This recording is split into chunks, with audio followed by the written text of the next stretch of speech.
Hey everybody, and welcome to TNM Coaching Unplugged and Zoran Todorovic Interconnected Podcast. We're so grateful and so delighted and happy that you're with us.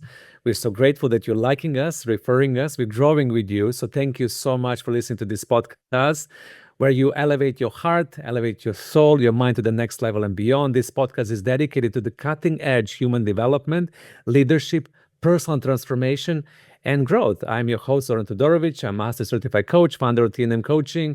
And today we have a very special guest, very special elevation. I'm so excited, to talk about this topic of supporting men to become the best possible version of themselves, growing men to help them to break through emotional blocks, dismantle limiting belief system, reconnecting to a deeper truth as well, getting men to become men in the most beautiful version of themselves. And today I'm joined with Michelle Cachucho. I love her surname. I was just talking to her like this. It's such a lovely surname. You cannot forget that, right? Cachucho. You must go to LinkedIn and search her there. She's a transformational coach, intuitive guide, leader.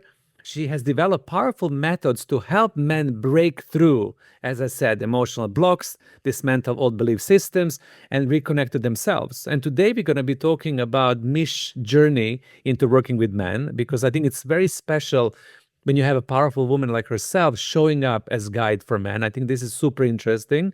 We're going to also talk about anatomy of miracle, and how she developed this concept to help people transform their lives and to help men become better version of themselves, how we can overcome our limiting stories, how we can overcome our traumas, how we can move from disconnection to connection, and so on and so forth. We'll see when this wonderful podcast takes us. I'm so super excited to have Mish on the call today. Welcome, and thank you so much for joining us. Hey, Zoran, wowzers. That's an intro and a half. So I feel very blessed. Thank you. And it's always great to hang out with you. So thanks for having me.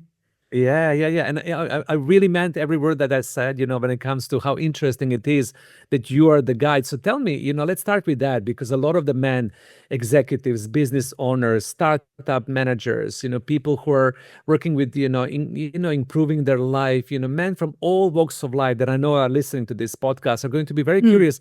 How come you decided to show up as a guide, way shower, mentor, coach for men? What was the story? What is the background? How do you arrive to this point? Yeah, so it's interesting, Zoran, because I was as surprised as much as anyone. So I've been in the kind of personal development world, or at least interested in personal development and just human behavior. It's probably, I'd like to say, like 10 years old. And I know that sounds wild, but I remember driving in the car with my dad. And he would be listening to these like Tony Robbins tapes. And it's like, do your best, like positivity, all this sort of stuff. And I was in the car like, what is this? Like, and my dad was, he ran many businesses and sold property. I originally grew up in South Africa. And so I got interested in that space of kind of humanness, And so I then started my waking up journey in 2010, just having moved from South Africa and all of that. And I landed up starting a business in spiritual development and going in and out of corporate back and forth. But ultimately, in 23, when my dad transitioned, he kind of left us. It was a crazy time after he had had a stroke. And I remember kind of sitting in a session. I kind of do my own kind of healing sessions with clients and obviously my own work as well. I do this work as well. And I remember coming to a limiting belief, which blew my mind. And it was this. I remember this memory, and I was 6 years old, and I'd asked my dad, hey, Dad, come and swim with me. I was in South Africa. We grew up in South Africa, and swimming was a big thing. And it was a Saturday. And in my mind as a kid, I was like, definitely Dad's going to come swim. It's a weekend. Why wouldn't he? And he turned to me and he said, Mish, I can't. I have to go work. And like in that moment, as that 6-year-old, I kind of got this limiting belief that Dad chose money over me.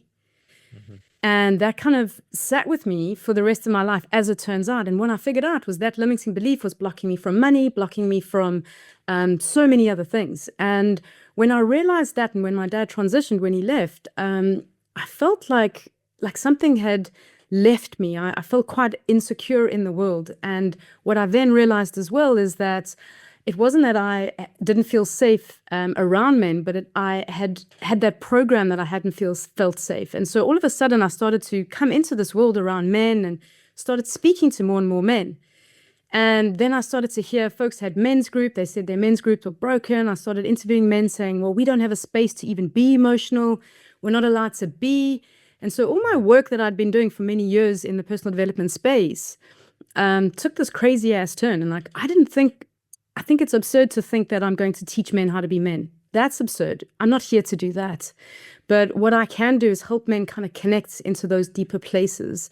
And the main modality I do use is compassion. And I think compassion is one of the most beautiful kind of modalities I've learned how to use. And the transformation that comes from that, and I use it myself, but with men especially, it's incredibly powerful to allow that space for whatever challenge, limiting belief, or pain needs to be seen. And when we kind of drop into those deep spaces, after that, you just watch men literally transform. And it's been a real honor and privilege to start doing this work. And so here I am. It's like I'm as surprised as everyone else, truly. I mean, and how wonderful it is when life kind of gets you to the places where you need to be and you're surprised by life. I like that, like nothing is predictable in this world. And sometimes when we open up and we allow ourselves to get into our life journey, then the surprise is there. Like, hey, this is what you're supposed to do and this is what you're meant to do. Mm. And it's beautiful connection to your dad and how that shaped. And I love what you said so far, that this limiting belief actually, when you recognized what it was, that it really unblocked a lot of things in your life. So it's very important for audience to bookmark this, that sometimes when we find that one thing, right, from our childhood, that it can really create this amazing effect in our life.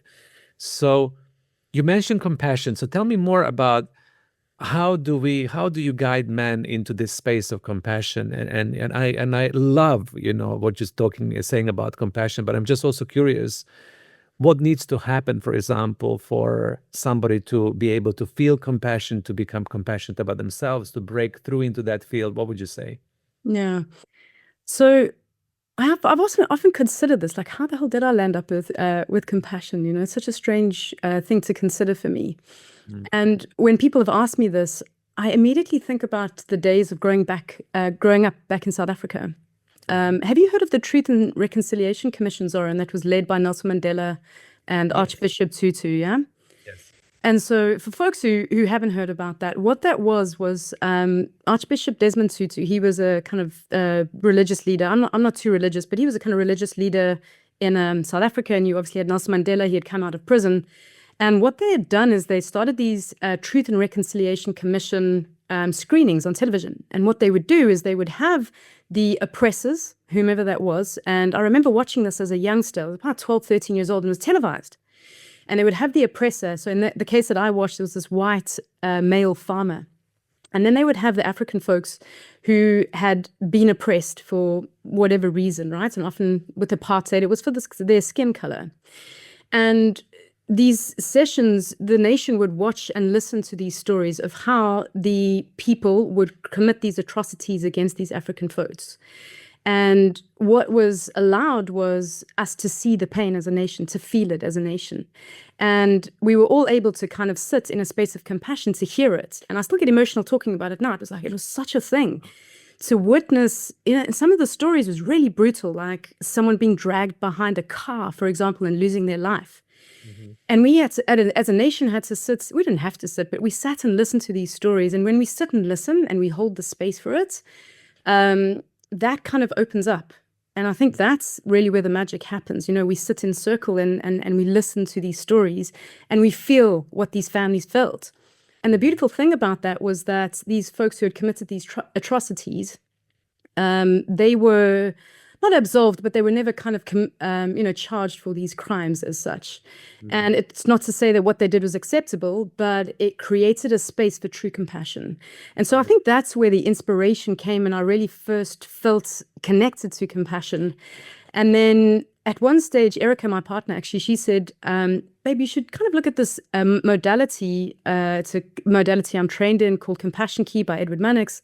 And I started doing this work. And Zoran, the moment I get into session with clients, all of a sudden, literally the space opens up and we start to find whatever that limiting belief is. Mm-hmm. And then we literally start to just use phrases of compassion. And because as the powerful creators as we are, we're literally sitting in our power. And as the observer, we're watching whatever that pain is.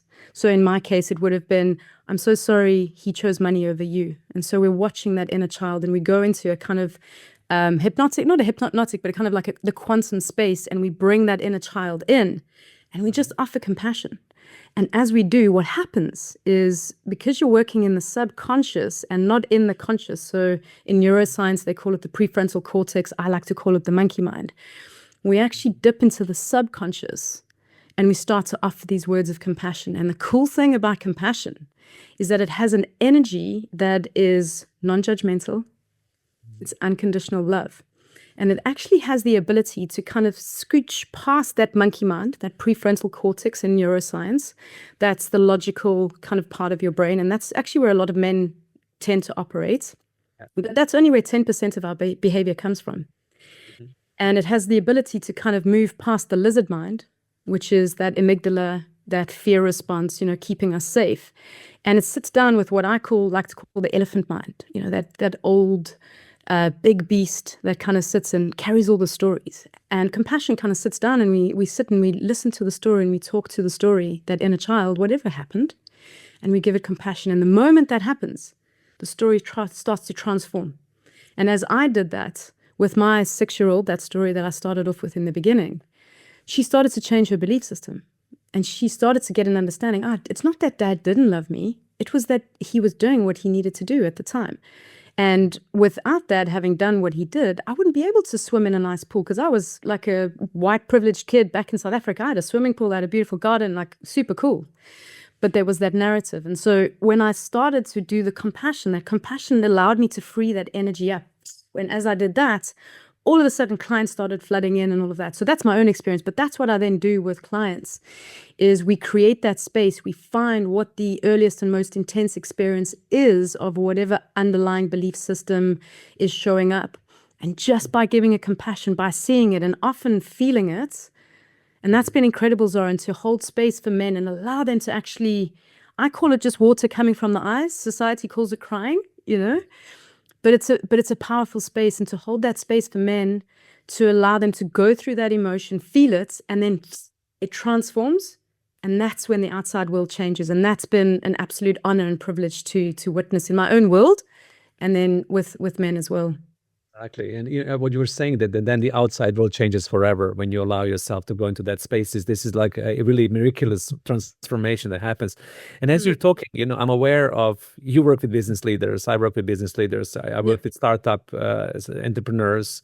Yeah. With a lot of men who are out in the world and creating something important. I work with people who are passionate about supporting their families. I work with men who are showing up in their communities like yourself, men in governance and so on and so forth. I also run Men Group myself, you and I talked about it. Yeah. This is an interesting question to you and to me, and for us to explore. What I find out sometimes, especially in the business world, for men to get into that space that you just described, which is a true transformational space of compassion, which I also call unconditional love, like yourself, and really you can absorb and observe yourself and then give yourself permission to transform from inside out. It's something that men sometimes have resistance to do. Sometimes it takes them, when I open up, for example, coaching conversation with leaders, they get like, oh, strong, we project the power, there is no vulnerability, there is no, I cannot be, I need to project my masculine energy. I cannot be destabilized. I need to be strong. I need to keep myself together. I need to la, la, la, la, la. And there is a little bit of that fear. If I allow myself to be vulnerable and compassionate towards myself, that I would collapse, and that they will collapse, and they keep on holding. So what do we do with that? And, how do we get people inspired, when they listen to this podcast, to really understand the beauty of opening up, and the beauty of getting into the compassionate space and working with somebody like yourself, a mentor, guide, coach, to help them transform. So what would you say on that? Because, sometimes that can be a struggle, what that I'm seeing in the world. Yeah, and it's undoubtedly a notable struggle. One of my mentors taught me this, Soren. They said, the teacher appears when the student is ready. And I'm sure you've heard that, right? And through all this work, I've been doing this work since 2010, quite literally. And I came across, when I started to create all my programs and stuff, I figured out this cycle, and it's called the dark night of the soul cycle. And I'm sure you've heard of the dark night of the soul, which is a period in one's life where I like to call it like your soul shifts. So for me, I've had many in my life, but an example might be when a parent dies or a loved one dies, right? So you have that big event and your whole world just kind of slows down and you're like, whoa. And I call it like almost your soul getting thrown up in the air, and then you land on the ground. And that's kind of the first phase of the dark night of the soul cycle. So that's phase number one, the crisis. The second phase is that internal pursuit. Okay. So that's when that fire gets lit. And so that's the only time that fire gets lit, that internal pursuit. It's kind of like when the hero starts walking the hero's journey, right? I can't do anything unless someone has got that fire in them. And how you know that you've got that fire in you is enough is enough. I can't take my kids not connecting with me anymore. I can't take being in a corporate role, and I'm just using this as an example, but whatever the role that it might be, but I know that I need to contribute, I need to do something more. Or I can't be in this relationship anymore. Or I can't not say what I need to say, or I can't handle the addictions anymore, whatever it is. So men have to get, or whomever it is, whether it's me or anyone else, you need to get to that place of enough is enough. And only then, once you step into that, can you then move to the next phase. And the next phase is taking the action. So that's phase 3. Phase 4 is looking at the results. So are the actions that I'm taking getting results? And this is often where I sometimes meet men as well. So they've had that internal pursuit lit. They're like, yes, enough is enough. And then they start doing things like therapy, talk therapy. Now, there's nothing against talk therapy. I've done it a lot. But for men, a lot of men say, it drives me crazy. I hate talking about stuff, Mish, and nothing changes. And I'm like, I know the feeling. I had that as well, right? And therapists are great, and they're really helpful to, to kind of open up the awareness.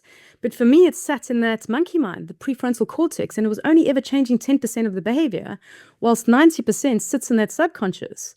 And so that's why I moved into the coaching space. And so that's the kind of the fourth phase is the results phase. And then the fifth phase is when you move to that higher vibration, that expanded state. And that's what compassion allows us to do, is to kind of break through.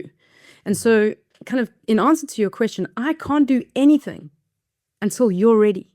But I'm here and I'm creating this space and I'm, sending out the good vibes. And I promise you, you are not too much. And it's a lot of like a big narrative that men run. If I drop things here, it's going to be too much. They can't handle what I've got to say. I'm too much. Yeah. And this is what's really interesting in the compassion sessions is when we start to offer compassion, like, I'm so sorry you feel like you're too much.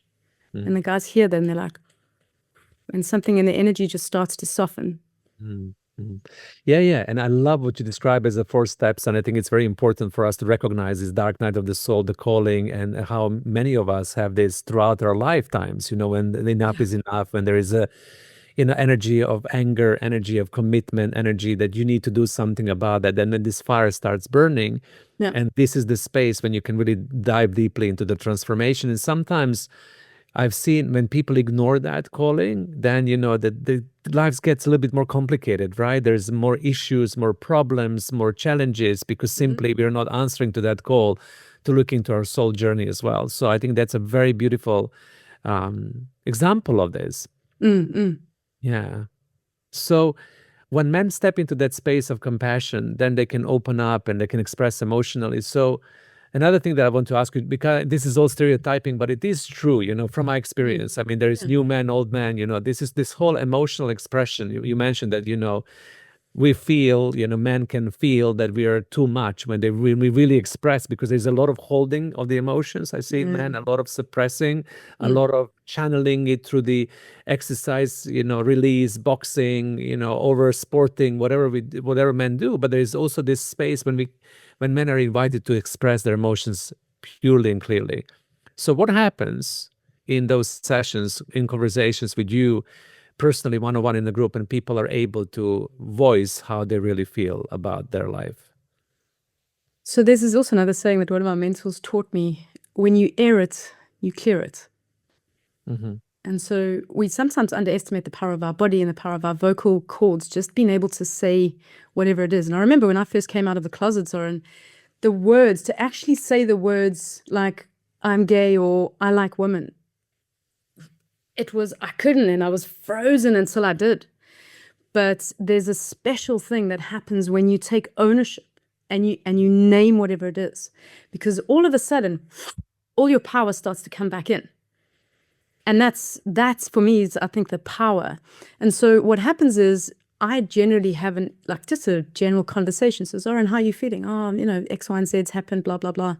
And then in a session, when I do open up the session, we're working in the quantum field, I do get messages. I've had kind of people's younger selves come and speak to me, or their parents or whomever. So that's also quite wild.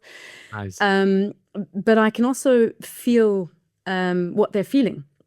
And so sometimes I'll name things that they haven't necessarily said, and all of a sudden all they're doing is just repeating after me, right? And I always make sure that my clients understand, I'm not doing the healing, you are. It's your words, it's your feeling. And I think that's the big change as well. So we've had a big shift in there's a big paradigm shift in men having the courage and the bravery to step into that, okay, I actually need to talk about what's going on. But I think also there's needs to be a big shift, and I see that with people now, those way showers or guides. There's no more guru anymore. We're a guide. I'm not doing the healing for you, Zoran. You're doing the healing. And I always emphasize that. And when men hear that, they're like, okay. And all of a sudden, they start to step into their power. And all we're doing is kind of just guiding along the way. So I do have maps, I have blueprints, I have tools, of course, because that allows us to move at speed. Because on a blank canvas, I kind of liken it, I was explaining this to a client the other day. Imagine you're driving a racing car, right? It's cool on a racetrack because you got to slow, you got brakes, you got all that sort of stuff, and you can really have a lot of fun with it, and you learn the dynamics of what it is to be in a racetrack. It's very different when you're in a car and you're driving, you're trying to break the speed barrier or the sound barrier, right?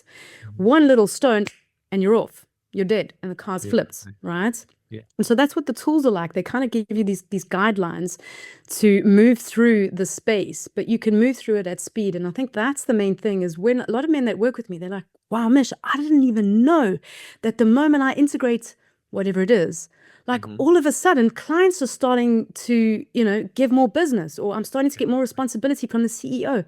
Mish, my daughter came in and she actually wants to hang out with me. So it's these miraculous things that happen afterwards, just from a small shift, that kind of have that heart opening. And then it's kind of, because it's felt in the body, the guys are like, cool, Mish, let's do more. And I'm like, well, are we going for it? Are we going for it? And so it's a beautiful journey to see. And it is, like, I often sit in it, it feels miraculous, but that's kind of what it is, Is that what you call the anatomy of a miracle, right? That process that you're describing?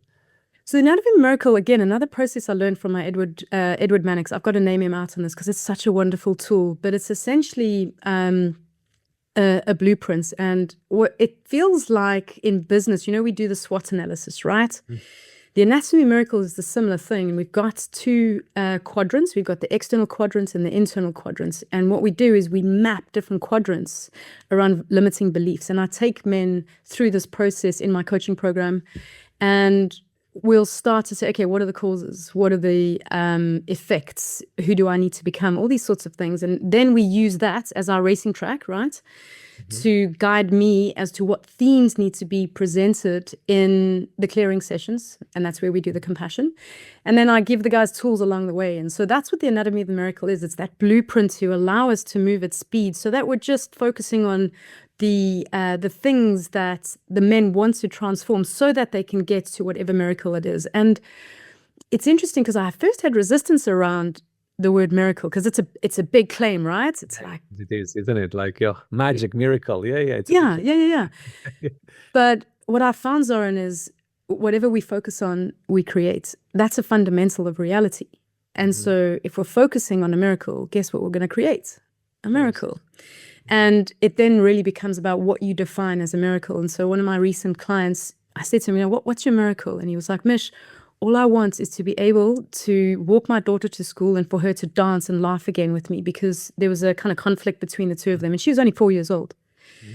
And literally, like, this was like 7 weeks into our work together, he sent me a video and he was literally crying. He said, Mish, you won't believe it. Look at this. And there she was, like, dancing and super happy. And he said, Mish, this to me is a miracle. Like this, I've repaired my relationship with my daughter, and this is priceless, And so it depends on what you name a miracle, really. Yeah. And we all are looking for some other things. And also I wanted to ask you, a question that, I think it's important for men to know, because sometimes we internalize and we believe that we're the only ones who have certain issues. A lot of the men that I've worked with, that it's like, this is only happening to me. It's not happening to anybody else.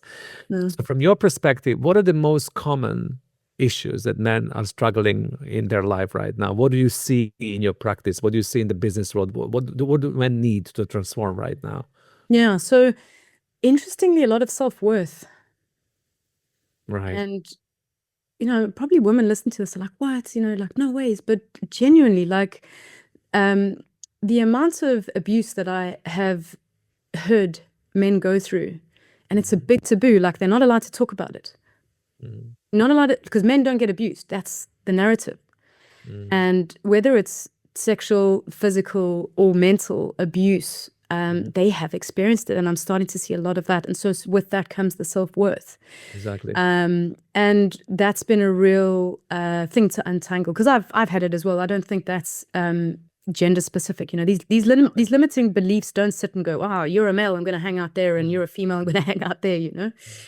But self-worth is a big one, and then fear of failure, and that's a big one. What do you think about that in terms of fear of failure? Like, and as a man, I'd love to hear those are the two big ones that I see. Of course, first of all, I completely agree with what you're saying, the self-worth, which is really interesting, because a lot of men will, not even aware of that, program running behind, there's in subconscious mind, as you said. No. And the fear of success or fear of failure, I see both. Like sometimes there is a fear of success. Can I really do this? Am I really allowed? Which is linked to my self-worth. Can I claim that territory? Can I claim that space? It's a big one as well for me, what I'm hearing and seeing from men, again, without them being aware of it. When we say, okay, you're afraid of your success, they're like, what are you talking about? I want to be successful. I want to be, have life. I want to have, my family healthy. I want to have fantastic business. I want to travel. I want to be healthy and wealthy, and so on and so forth. There is fear associated with that. Can I really actualize my potential? Yeah. And then this whole fear of failure, for me, it's a big thing for men, being afraid to step into their full power, to really show up, in the world, and not allowing ourselves to fully express ourselves with the full capacity, with our strength, with our power, with the beauty that men are. So I can see that a lot. And then also compliance. I think a lot of men are conditioned in a way to comply to society, and to really keep that compliance, to be good boy, to be a good boy, trained to be a good boy, like behave, uphold the norms, don't stand out, don't show up, they're different, comply.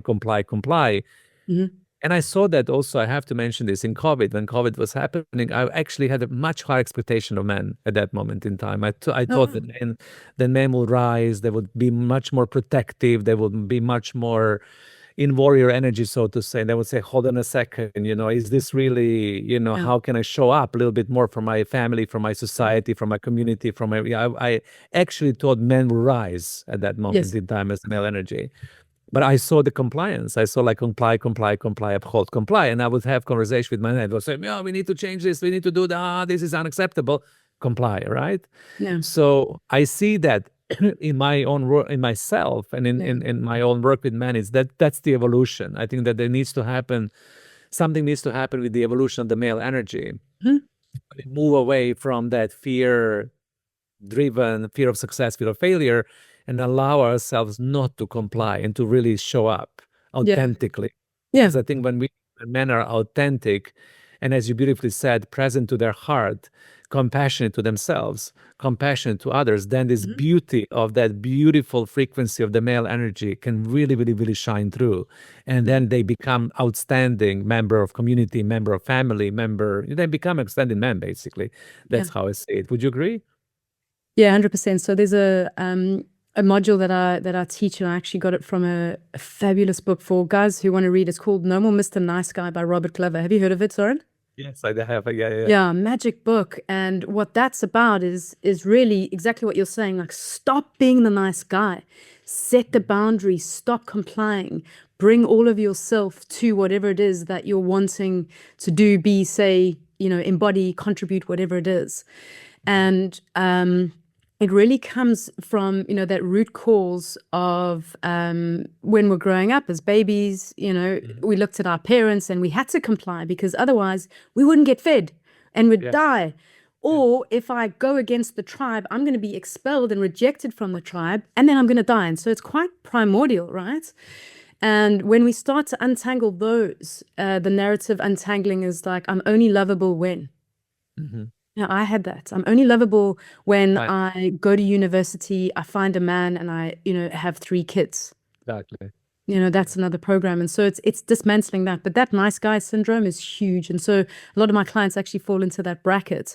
And I remember last week, I actually put on one of my clients' Anatomy of a Miracle. I was like, you are allowed to dream, like dream, go for it. Like you're allowed to go for it. I'm giving you permission, Do it. Yeah. But, I mean, to step into it, it's kind of like that Indiana Jones Yeah. scene, when he's crossing the abyss to get to the grail. You have to have that internal pursuit. You have to have that faith to kind of take that step. And once you do, universe, source, everything comes behind you. But it's that first step that no one else can take from you or for you. And that's the hard part, perceptibly, Yeah, beautiful, beautiful. Mish, we can talk forever. We can talk forever. Some of the podcasts that men, can listen to are 3 hours long. And I've been coached by my podcast editor, like 20 minutes, 80 to 40 minutes. So we're kind of wrapping up, we're close to the end. So as we are kind of moving towards the end, anything that you feel it's important call for action, anything you would love to empower listeners to do as a result of this, or read or engage with you, what would you say it's something that is you would call everybody to respond to as a result of listening to this? Yeah. So, and Doran, just thanks for opening up the space for this, because I'm, it's so important. I think take that first step, whatever that step looks like, doesn't really matter. Like I said, the teacher appears when the student is ready. And so if therapy feels right, cool. But don't be discouraged around something not working. Just keep trying. I often say you have to kiss a lot of frogs before you find that prince. Like that's okay. It's part of life. But allow that internal pursuit to drive you. And when you do, I really want men to understand, like, it is safe now for you to be you. And it's safe to step into that because, even though I'm not a part of the heterosexual world, I'm dying for men to step up. Like, we really want you to be supportive. It's the co-creation of coming together. We all need to do this together. And there's a big narrative that women are going to save the world. They're going to change the world. Yeah, the feminine need to come in and express and all of that. But we can't do it without the men. It's not possible. It's not possible. Men have that grounding energy and they get shit done. It's just what they do. And so that's how that I believe need to work together to go and create that new world, a world that becomes so beautiful that you can't help but want to be a part of. And so all the wars, people stop showing up. All the leaders can host those wars, and guys are just going to say, you know what, I'm not getting on the plane. It's not me. I'm going to spend time with my family and community. But ultimately, that choice still rests with that person, and no one else can make that choice. And so that's the invitation from me, is to say, guys, make the choice. Choose you. Choose your family and watch your world transform. And I'm excited because the better it gets, Zoran, the better it gets. And that's what I'm seeing. So that would be my call to men. Exactly. And the better it gets, the better it gets. And thank you so much for that. I think that's a powerful call for everybody who's listening. I'm super grateful to you for being you and for showing up, in that space. And I think it's such a special energy that you're bringing forward. And, I've learned so much by just talking to you. I'm sure that people who listen to this are going to learn so much. So if you're listening and you want to engage with Mish, we're going to, reference all of her social media, including her TikTok that she just started in this. Yeah, TikTok's wild. I can't believe it. So yeah, the best place, I've just scaled everything down. I've literally gotten rid of all the websites, everything else. It's going to TikTok, and that's the place to find me now. Yeah, exactly. So just go to TikTok. I'm going to definitely go to TikTok and find Mish there. And also, thank you so much for coming. All the men who are listening, all the women who are listening, this is also good for you. It's good for you to understand the male energy as well, to understand and support the men in your life, because we can get another podcast, Mish, you and I, about this dynamic between masculine and feminine and how women can show up and become a better partner for men and how they can understand him on a deeper level and what are the expectations. We can cover this in months to come. I would really love to record this with you once again. So thank you so much for coming. Everybody else, thank you so much for tuning in. This is super interesting topic today. I hope that your heart is fulfilled. I hope that you received the transmission from Mish. I definitely did. You know, her energy, her presence, the information she shared with us. It's really, really beautiful. So once again, Mish, thank you so much. And once again, everybody, thank you for tuning in. This is amazing space for you to grow. We love you. We love that you're here with us. We love that you're sharing this podcast with your loved ones as well. Until we meet next time, bar for now. Thank you. Cheers, Zoran. Lots of love.